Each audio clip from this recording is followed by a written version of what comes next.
Good morning from the news department here at Prime Communications Network Incorporated. Welcome to Prime News Run. 45 minutes of news about Liberia and the rest of our global village. Today is December 4, AD 2023. I'm Juto Nukori with this early presentation. In the top stories, disenchanted citizens of Plebo, Maryland County blast Speaker Buffer Chambers for resisting their chores at the National Elections Commission. Brand the Speaker's action as devilish and ungrateful. Buffer Chambers has failed. Buffer Chambers has been defeated. He better concede that the same people that voted for him, that the same people say he won't go, we tire with him. The breeze that can disgrace the rooster can always come from the back. What does that mean? Because to see Speaker Chambers in court with a student activist, I don't know he want trouble or he not want trouble, but maybe there are some people. Defeated Coalition for Democratic Change braces itself for opposition life, vows to resist the Bwakakun government against misruled, witch hunt, and bad governance as the party endorses Deputy House Speaker Funati Kofa for speakership position. We may have conceded this election result, but the CDC will not concede Liberia to bad governance. The CDC will not concede Liberia to workplace prejudice, economic marginalization, and witch hunt. Do not witch hunt our people, for they too have the right to employment opportunities. And also coming up in the news, anything fixing the rule so the people that they say when you get on Muruba they can move. The rule is very bad. So the rule is very bad. I know we need to go to school. The government need to stretch on them concerning the rule. Residents and commuters of Bankstown, Lower Magibi County declared deplorable road condition, blame the Chinese construction company Fenju International of damaging the road without rehabilitation. We have a full report on that story. And away from home, Guinea-Bissau's president says heavy gunfire that broke out in the capital on Friday was an attempted coup. We have our news bulletin, the voices of the newsmakers, the international developments, our package for you on this Monday's early presentation.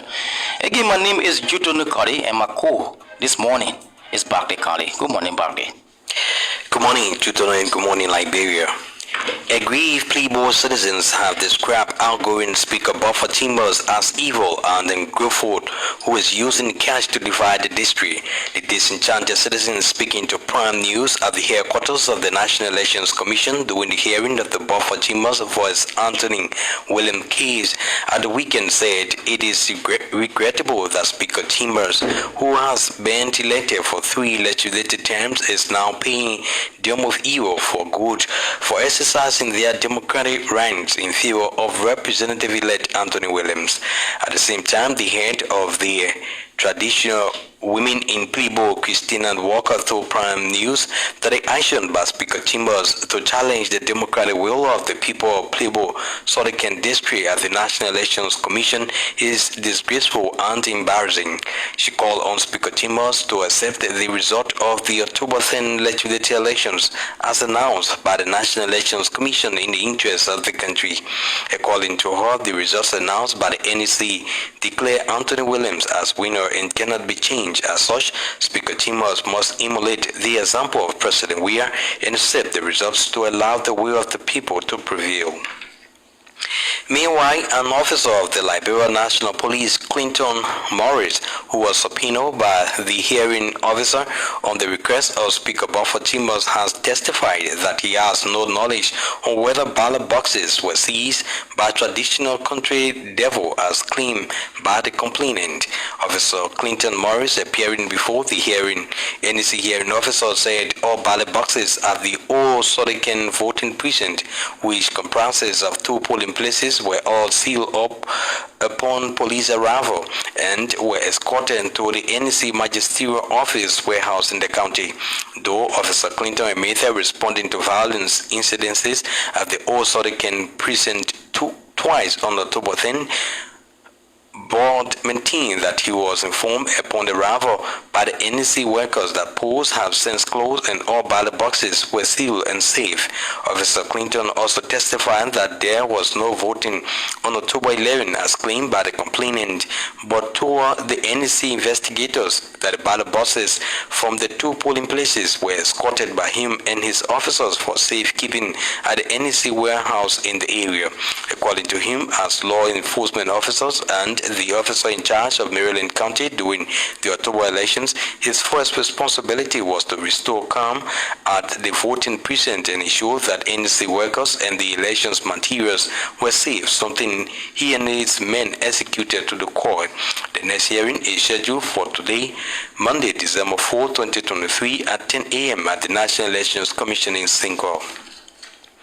Outgoing ruling Coalition for Democratic Change has vowed not to concede a macro-inch of Liberian to what they call misruled, witch hunt, and bad governance under the leadership of the president-elect Joseph Yuma Boakai.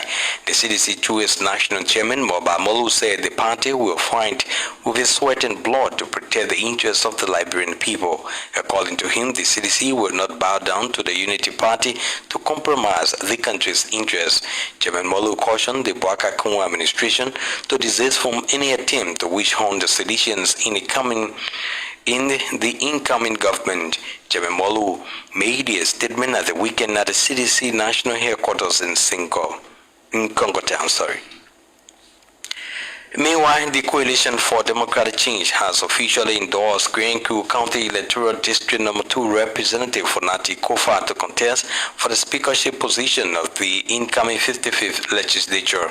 Addressing a news conference at the CDC headquarters in Congo Town at the weekend, CDC Chairman Moba Molu said the decision to support Representative Kofa is based on a consensus reached by the party's legislative caucus and executive members.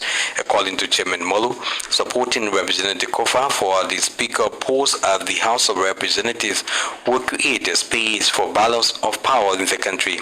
He at the same time called on Lekman, a representative of the CDC, including other opposition lawmakers, to ensure that Councillor Fonati Kofa becomes the next Speaker of the legislature. Pram FM has observed that the fight for speakership up Capitol Hill has intensified as names are still popping up to include Nima County Representative-elect Musa Beliti of the collaborating political parties, Representative Yeke Kolba, and Unity Party Representative-elect Richard Nagwekun, Representative Samuel Koga, among others. Residents and commuters of Bentown community in Lower Magibi County have accused Fengshu International for the deteriorating condition of the Bentown Road. Fengshu International is a rock quarry belonging to East International, a Chinese firm contracted to pave the road leading to the Rabos International Airport in Magibi County. Providing reasons for the deplorable condition of the road, the residents said the presence of the company's heavy-duty vehicles on the road has caused serious damages to the road tours, resulting to increment in transportation fare in the area. According to them, accidents are common on the road as a result of its bad state, thus risking the life of pregnant women and elderly people who usually use the road to seek medical attention in the township of Marshall. Motorcyclists plying the road are most often restricted to take passengers to the community, especially during night hours, due to the bad condition of the road. The residents want the intervention of government as all efforts made by the Marshall Township Commission with the company to rehabilitate the road have yielded no result. Responding to the allegation, the line manager of Fengshu International, James Dide, asserted that the company has begun patching the potholes on the road. He noted that the continuous protestation by the community dwellers over the rehabilitation of the road is undermining the smooth operation of the company in the area. President George Weah has reiterated calls to the international community, particularly Western powers, to undertake inclusive and practical approaches in tackling the growing threats of global warming and climate change. Addressing the ongoing conference parties COP28 Saturday in Dubai, President Weah underscored the dilapidating impacts that global warming is having on the world and mankind. According to the Liberian leader, he recognized the unprecedented challenges the world faces today due to climate change. He told conference delegates that on the back of COP26 and COP27, the year 2023 has been characterized by record-breaking heat, droughts, flooding, and other disasters caused by climate change, all of which he maintained have occurred with increasing frequency throughout the year. At the same time, the Liberian chief executive also called for an increase in the level of financial and other commitments on climate change issues. President Weah further noted that the aim is to fight back climate emergency and promote more coordinated action to combat climate change. He said vulnerable nations such as Liberia will require more financial support to protect citizens from the ravages of global warming and climate change. Nima County Senator Prince Johnson says the change of power through democratic means is an indication that Liberians are now opening their eyes on how the natural resources and economic dividends affect their lives. He said Liberians people will never accept any government whose sole objective is to enrich themselves and turn blind eyes on issues affecting the ordinary people. Senator Johnson made his statement when he delivered the sermon at the appreciation services organized by the Christ Chapel of Faith for the successful hosting of a peaceful election in Liberia. According to him, Liberians will never give individuals who turn blind-eyed power on the citizens any longer. The chairperson of the National AIDS Commission has revealed that HIV/AIDS remains prevalent among key and vulnerable populations of the country, while calling for concerted efforts to end HIV/AIDS by the year 2030. Theodosia Cooley said the Commission and its international partners have made tremendous efforts to ensuring progress in the reduction and eradication of the HIV in the country. She said if Liberia should make follow significant progress and end HIV by the year 2030, the government and people of Liberia must ensure that people living with HIV are not discriminated or marginalized in the society. According to her 2023 inspection estimates, 26,420 persons out of the 34,431 persons estimated to be living with HIV currently know their HIV status. 24,853 are placed on treatment, while 20,147 persons have had virus load suppressed. Theodosia Cooley encouraged Liberians to voluntarily go for testing and know their status so as to begin early treatment, noting that HIV/AIDS is no longer a death sentence once the victims are placed on regular treatment. The Civil Society Network of Liberia has reacted to allegations linking the president of the Liberia Football Association, Mustafa Raji, to inflating the cost of the construction of the LFA headquarters for personal aggrandizement. There have been accusations and counter-accusations that Mr. Raji connived with the contracting companies, CSAF Liberia, to inflate the cost of the construction of the LFA headquarters by additional US $319,000 for his personal enrichment. The Civil Society Network of Liberia, in a press release, said following the allegation, it immediately launched a full-scale investigation involving all stakeholders related to the contract to ascertain the veracity of the allegation. According to CSNL, its investigation proved that the allegation leveled against the LFA president Mustafa Raji that he received kickbacks from CSAF Liberia to inflate the cost of the headquarters construction is far-fetched and groundless. The civil society group said findings from its investigation established that the additional cost of $319,000 for the construction of the LFA headquarters was approved by the LFA selection committee and not Raji as an individual. The new management at the Liberia Bank for Development and Investment, LBDR, is encouraging the workforce of the bank to remain focused and dedicated in ensuring that the bank remains second to none in Liberia. According to the new president and CEO of the bank, the institution can only move forward among the many commercial banking institutions if the employees do not put the collective agenda of the bank above personal interests. Christine Allison said the bank represents the Liberian people. As such, every employee must work with the senior management team to ensure the prosperous and successful banking institution. The LBDA President and Chief Executive Officer was speaking at the weekend when the bank honored and certificated several dedicated employees who have served the bank for 10, 15, and 25 years during bank's 58th anniversary celebration in Cinco. Mr. Allison praised the honorees while disclosing plans to improve the living conditions of the employees through salary increment and other benefits. The Liberia National Police has launched an investigation into the circumstances surrounding the death of a 34-year-old man identified as Joshua Solomon in the 72nd community in Pinsville at the weekend. LMP spokesman Moses Carter disclosed that the man in question sustained serious injury when a fist fight erupted between supporters of the Unity Party and those of the Coalition for Democratic Change some time ago.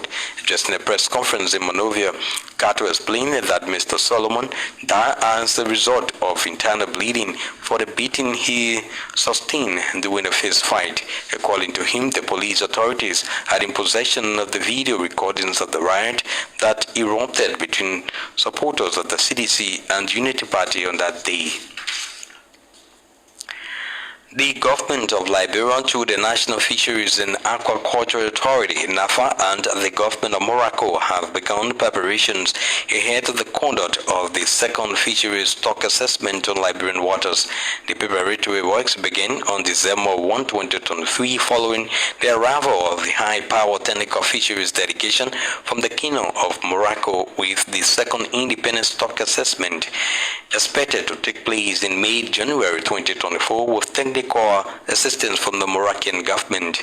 The visit of the Moroccan technical delegation to Liberia, and NAFA press release is quoted as saying, is predicated upon the need to implement the MOU signed between the government of Liberia through NAFA and the Moroccan government Ministry of Agriculture or Aquaculture, Maritime Fisheries and Rural Development, Water and Forestry for the conduct of a fish stock assessment in the exclusive zone of Liberia. The four-member delegation include Abdul Malik Faraj, Director of the National Institute of Research, Ali Afayad, Najib Charuki, and Ms. Sukina Zisa Ord from the National Institute of Research of Morocco. The chief of the news bulletin is back to you, Jutono Yuate Koli, for the continuation of Prime News 1.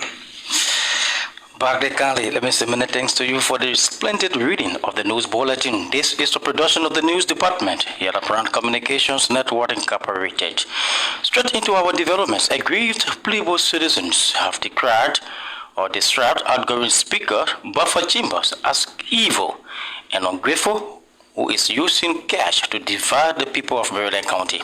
The disenchanted citizens speaking to Prime FM News at the headquarters of the National Elections Commission during the hearing of the Buffer Chambers versus Anthony Williams case at the weekend said it is regrettable that Speaker Chambers, who has been elected for 3 legislative terms, is now paying them with evil for good for exercising their democratic rights in favor of representative-elect student activist Anthony Williams. Chimon say in power 18 years. That people say that they say enough of Chimon Farah, now his grandfather property for people Pro district. So he's not there for him. Want to enjoy resources. They are watching enjoy too. Let Chimon go out the same people that voted for him, that the same people say he won't go retire with him. He doesn't love anybody. So everything will be for he alone. We can't take such a man like that. Buffer Chimon has failed. Buffer Chimon has been defeated. He better conceive that yes, my son or my brother, Anthony Williams, you have taken a case. You know what happened? The same Buffer Chimon, Anthony Williams was working in a government institution. He went there because his speaker, he told the people to sack the ball. At NAFA, National Fisheries and Aquaculture Authority. The boy left. And you know what happened to him? He wanted to send his son, and because he left a job to send his boy to Maryland County, the boy got drowned in a ship. He died. The breeze that can disgrace the rooster can always come from the back. What does that Because to see Speaker Chimo in court with a student activist, I mean, I know how you really look at it anyway. But his case doesn't have magnitude anyway. Because all of the evidence are proven against him. According to what they said first, they said that they were escorted by the bus from Osodoken. Only for the policemen to come back again telling us that he escorted the ballet bus from Osodoken. So we are not knowing what they're trying to say. It's not about him letting them go. The men have been defeated. It's about the will of the people. Some citizens of Plibo, Sodoken District 2, they're speaking to a reporter, Prince Maba. At the same time, the head of the traditional women in Plibo, Christina Walkup, told Prime FM News that the action by Speaker Chambers to challenge the democratic will of the people of Sodoken District at the National Elections Commission